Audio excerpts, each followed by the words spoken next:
چیز کوئی شخص اپنے بیوی سے ہم بستری کر لے اس کا روزہ ٹوٹ جائیں گا، یاد رکھیے اس کا روزہ ٹوٹ جائیں گا، اور یہاں قضا بھی واجب ہوں گی اور کفارہ بھی لازم ہوں گا، باقی تمام جگہ فدیہ لگیں گا یا خالی قضا ہوں گی، لیکن اس صورت میں قضا بھی واجب ہوں گی اور ساتھ میں جو ہے وہ کفارہ بھی دیں گا اس کا، یہ ایک ہی شکل ہے جہاں کفارہ ضروری ہے۔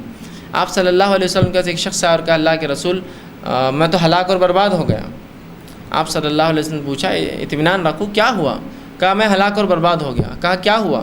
تو کہا میں نے روزے کی حالت میں اپنی بیوی سے ہم بستری کر لی۔ تو اب اللہ کے رسول نے کہا ٹھیک ہے کوئی بات نہیں، اگر یہ غلطی تم سے ہو گئی تو کوئی مسئلہ نہیں، اب تم ایک کام کرو ایک غلام آزاد کر دو۔ تو کہا اللہ کے رسول میں غلام کیسے آزاد کر سکتا ہوں؟ میں تو جو ہے بہت ایک غریب آدمی ہوں، میں غلام نہیں آزاد کر سکتا ہوں غربت کی وجہ سے۔ تو آپ صلی اللہ علیہ وسلم نے کہا اچھا غلام نہیں آزاد کر سکتے ہو تو پھر 60 دن کے روزے رکھو پیدر پہ ایک کے بعد ایک۔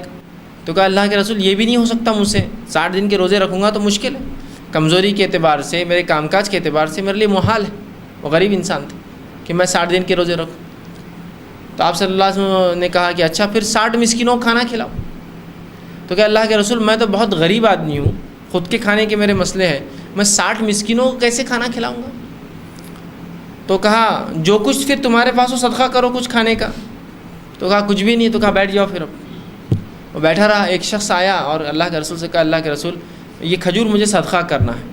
تو کہا یہ اچھی بات ہے۔ آپ نے کہا وہ شخص کہاں ہے جو ابھی بیٹھا تھا جس کے پاس کچھ بھی نہیں تھا کفارے میں دینے کے لیے؟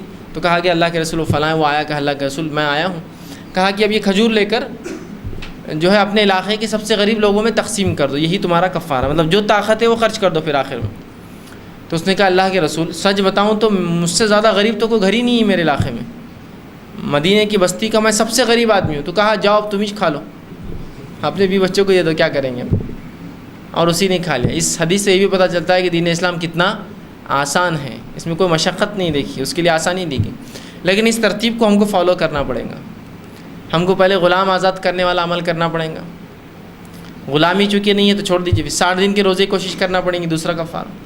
اگر یہ بھی نہ ہو سکے تب پھر تیسرا آپشن آئے گا 60 مسکینوں کو کھانا، اور یہ نہ کر سکے تب چوتھا آپشن آئے گا کہ جو کچھ اللہ نے دیا ہے اس میں سے کچھ آپ کھانے کی شکل میں لوگوں کو دیں۔ یہ لاسٹ سٹیج، ٹھیک، ترتیب میں ہی آنا پڑے گا۔ غلام آزاد کرنا، 2 مہینے کے روزے رکھنا، 60 مسکینوں کو کھانا کھلانا، یہ اگر نہ ہو سکے تب جو ہے اللہ نے جو کچھ دیا اپنی استطاعت کے مطابق اللہ کی راہ میں خرچ کرنا۔ تو اسی لیے میں نے پہلے کہا احتیاطی سب سے اچھی چیز ہے کہ انسان اس عمل کی طرف جائے ہی نہ جو اس سے ہو جائے جس کی وجہ سے کفارہ اسے دینا پڑے۔ تو کفارہ بھی لازم ہے اور وہ روزے کی قضا بھی لازم ہے۔